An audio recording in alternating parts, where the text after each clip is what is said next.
Prime Minister. Thank you for taking the time to speak with us today. It's very much appreciated. I wanted to ask a question about a comment you made last year when you were advocating that the International Criminal Court prosecute President Putin.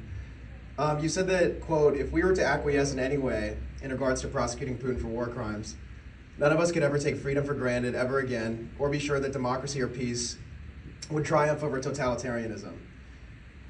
When speaking of democracy and peace in Ukraine, I think it's important to note that the US government backed oppositional neo-Nazi politicians and parties linked to fascist paramilitaries like Svoboda in Ukraine in 2014 that then overthrew the democratically elected President Viktor Yanukovych.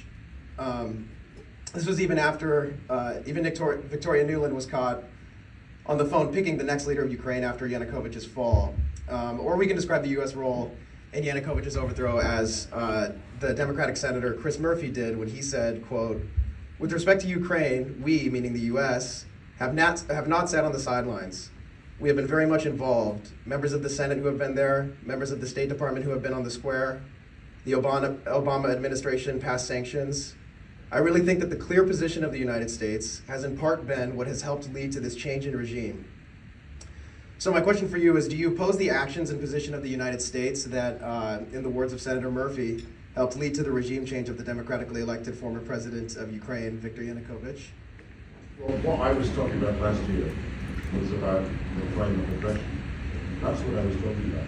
And that's the central foundational crime that we're dealing with. That's what's caused the war.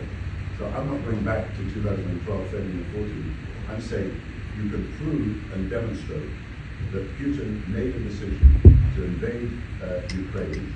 You can chapter and verse it, and you can bring him before an international tribunal because he is guilty of a war crime in this instance. Now, America does not support the International Criminal Court. It is not a signatory to that.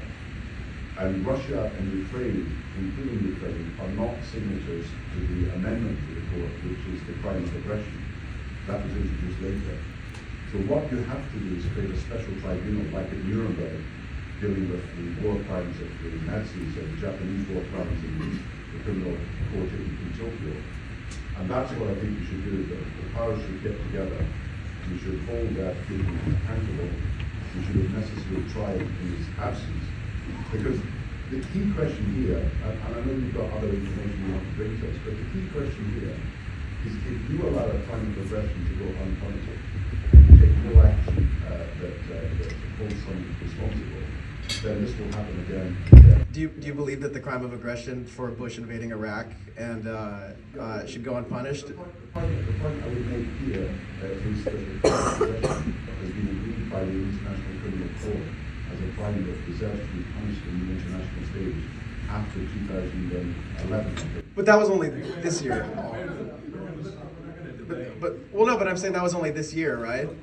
You were advocating for that before that. Do you agree that even though the International Criminal Court hasn't assigned that, in your personal opinion, do you think that Bush should be tried for war crimes, for his crimes of aggression in Iraq? Even if you wanted to, you could, because it doesn't cover the statutes of the International Criminal Court. So I mean, look at the facts instead of giving me propaganda. The truth is that the International Criminal Court will not be able to try the crime of aggression against Putin, but a special tribunal should do so. And that's what I'm recommending. Oh no, excuse me. Thank you so much. But how am I saying propaganda if I'm saying that? No, you're done with the question. Thank you. You can talk to him after. Okay. Over here, there was something with a question. Back to